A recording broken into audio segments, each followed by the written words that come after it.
Department అభినందిస్తున్నా. రాత్రి మగుళ్ళు కష్టపడుతున్నారు. మా రామానాయుడు గారు కూడా ఇంకా పని అనుకుంటే ఇంకా మామూలుగా వదిలిపెట్టాడు. 24 గంటల పని చేస్తూ ఉంటాడు. ప్రధాన మీరు చూస్తే 87% ఈ రోజున, మొన్నైతే 93% రిజర్వాయర్లన్నీ ఫుల్ చేసిన ఘనత ఇరిగేషన్ డిపార్ట్మెంట్ది, మా మంత్రిది, వీళ్ళందరిది అని చెప్పి నేను మీకు తెలియజేస్తున్నా. అదే సమయంలో ఎక్కడో తుంగభద్ర డ్యాంలో మనకు కూడా సంబంధం ఉంది. తుంగభద్ర డ్యాంలో గేటు కొట్టుకోకపోతే కర్ణాటక గవర్నమెంట్ వదిలేశారు.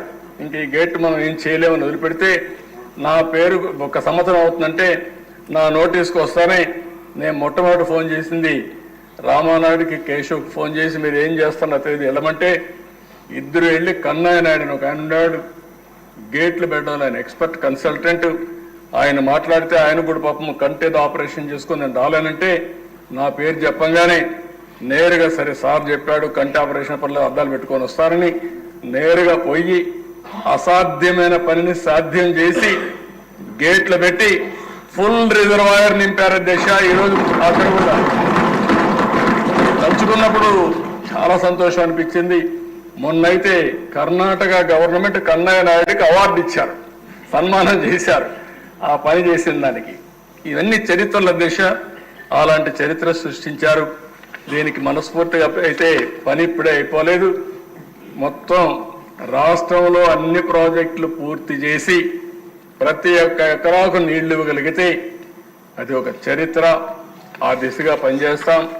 మీరు చెప్పిన పనులన్నీ కూడా మా వాళ్ళు రాసుకున్నారు. రాసుకున్న తర్వాత మీకు కూడా ఒక అవగాహన రావాలనే ఉద్దేశంతోనే కొంత సమయమైనా నేను డీటెయిల్డ్గా చెప్పాలని చెప్పాను. మొత్తం ఆ ప్రాజెక్ట్స్ అన్ని మీరు చూస్తే ఏ నీళ్లు ఒకప్పుడు మనంతా ఆలోచించాడు.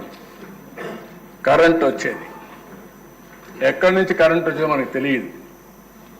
అది హైడ్లా థర్మలా కూడా తెలియదు. మనకు కరెంట్ వచ్చేది మనం వాడేవాళ్ళం. ఈరోజు ఆ పరిస్థితికి వచ్చాం. నీళ్ళన్నీ ప్రాపర్గా ఇరిగేషన్ ప్రాజెక్ట్స్ అని నెట్వర్క్ చేసుకోగలిగితే ఈరోజు గోదావరి నీళ్లు వంశధారకు పోతాయి, బాహుదాకు వస్తాయి. బాహుదాలో ఉండే నీళ్లు వంశధారకు వస్తాయి, నాగావళికి వస్తాయి, కృష్ణాకు వస్తాయి, గోదావరికి వస్తాయి, కృష్ణాకు వస్తాయి. ఇక్కడి నుంచి కృష్ణా నీళ్లు నాగార్జున సాగర్కి మళ్ళా తీసుకుపోతే గోదావరి నీళ్లు, అక్కడి నుంచి రాయలసీమ బనకచర్ల తీసుకుపోయే పరిస్థితి వస్తుంది. ఇప్పుడు ఏ ప్రాజెక్ట్ అయితే నేను చెప్పానో వెలుగొండ ప్రాజెక్టు, అది నేనే ఫౌండేషన్ వేసా, మళ్ళీ నేనే ఇనాగరేట్ చేస్తానని చెప్తున్నా. ఇటు బిడ్డాను, దాంట్లో సందేహం లేదు. వీళ్ళు చేసిన తప్పుల వల్ల నీళ్లు ఇవ్వలేదు దేశ, ఏం పనులు చేయలేదు, పోయి ఫౌండేషన్ వేశారు. జాతికి అంకితం చేశారు, పూర్తి చేయకుండా జాతికి అంకితం చేశారు.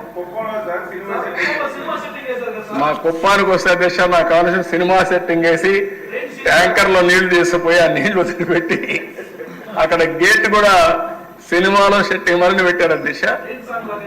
అక్కడి నుంచి వీళ్ళు వెళ్ళారు, నీళ్లు ఇంకిపోయినాయి, ఆ నీళ్లే లేవు.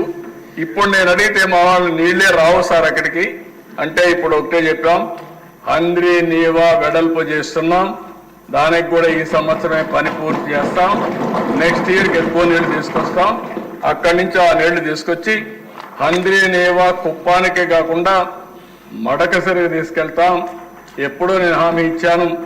ఏదైతే భైరవాణి తిప్ప, అదే మాదిరిగా మన సునీతమ్మ గారి కాన్స్టిట్యున్సీలో ఉండే పేరూరు, ఈ రెండు కూడా పూర్తి చేయాల్సిన అవసరం ఉంది. అవి కూడా పూర్తి చేస్తాం. కడాన హంద్రీ నీవాని నీవా వరకు తీసుకుపోతాం. ఆ దిశ అది కూడా చేసే బాధ్యత తీసుకుంటామని చెప్పి తెలియజేసుకుంటూ నేను మిమ్మల్ని ఒకటే కోరుతున్నాను. నా ఆలోచన విధానం ఏంటంటే, ఈరోజు ప్రతి ఒక్క ఇంటికి కరెంట్ ఇచ్చే పరిస్థితికి వచ్చాం, ప్రతి ఒక్క పొలానికి కరెంట్ ఇచ్చే పరిస్థితికి వచ్చాం, మన ఇంటి దగ్గరనే కరెంటు తయారు చేసుకునే పరిస్థితికి వచ్చాం. మీ ఇంటి దగ్గర కరెంటు చేసుకొని పక్కింటికి ఇచ్చే పరిస్థితికి వచ్చాం, పక్క ఊరికి ఇచ్చే పరిస్థితికి వచ్చాం. అంటే networking, democratisation of power generation వచ్చేసింది. మన పంప్ సెట్లో మనం కరెంట్ ఉత్పత్తి చేసుకోవచ్చు, నీకు అవసరమైతే వాడుకోవచ్చు, మీ ఇంటికి కూడా వాడుకోవచ్చు. అలాంటి పరిస్థితికి వచ్చా, లేకపోతే మిగిలితే నువ్వు అమ్మచ్చు. ఆ పరిస్థితి అక్కడ తీసుకొచ్చాం. రెండోది వాటర్ నెట్వర్క్ ద్వారా ప్రతి ఒక్క ఎకరాకు నీళ్లు ఇవ్వగలిగితే, నీళ్లను పొదుపు చేసుకోగలిగితే, నదుల అనుసంధానం చేయగలిగితే, మారుమూల ప్రాంతాలకు కూడా నీళ్లు తీసుకుపోగలిగితే ఇంకా దిశ ఇండస్ట్రీ కానీ లేకపోతే డ్రింకింగ్ వాటర్ కానీ వ్యవసాయానికి ఏమాత్రం కొరత ఉండదు. మూడోది అదే సందర్భంలో రోడ్ల అనుసంధానం. ఈరోజు రోడ్లు ఉన్నాయి దిశ, నాకైతే అర్థం కావడం లేదు. ఇంకా పార్ట్ హోల్స్ అని పూర్తి చేసే పనిలో ఉన్నాం. 1-2 అయితే పర్లాగానే కొన్ని లక్షల గుంతలు పట్టినాయి అధ్యక్ష. 5 ఏళ్ళు గుంతలు తవ్వడం తప్ప, గుంతలు పెట్టడం తప్ప ఎక్కడా పని కాలేదు.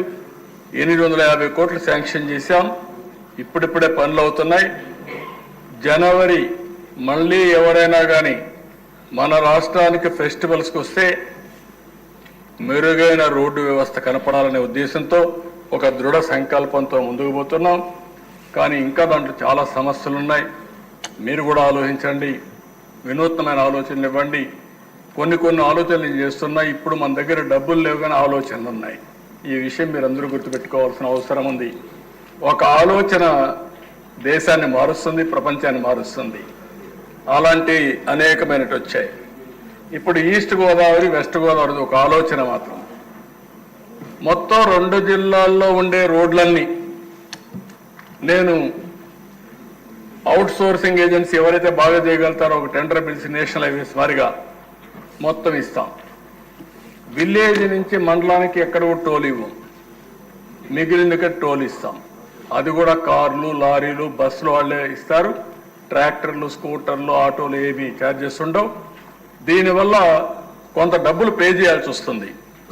ఆ డబ్బులు పే చేసే బాధ్యత, వైబిలిటీ గ్యాప్ ఫండింగ్ ఇచ్చే బాధ్యత ప్రభుత్వం తీసుకుంటాం.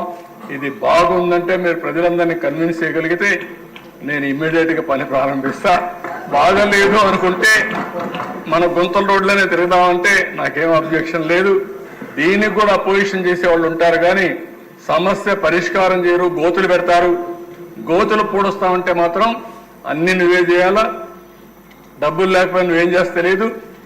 ఇంకా మంత్రదండం ఒకటి తీసుకోవాల్సి, మంత్రదండాలు ఉండవు, తెలివితేటలు తప్ప ఇంకొకటి ఉండదు. ఇది కానీ బాగుందనుకుంటే పైలట్గా 2 జిల్లాలు చేసి, ఎందుకంటే మంచి ఐడియా, స్పాంటేనియస్ ఎంతమంది చేతులు పైకి తెరతండి.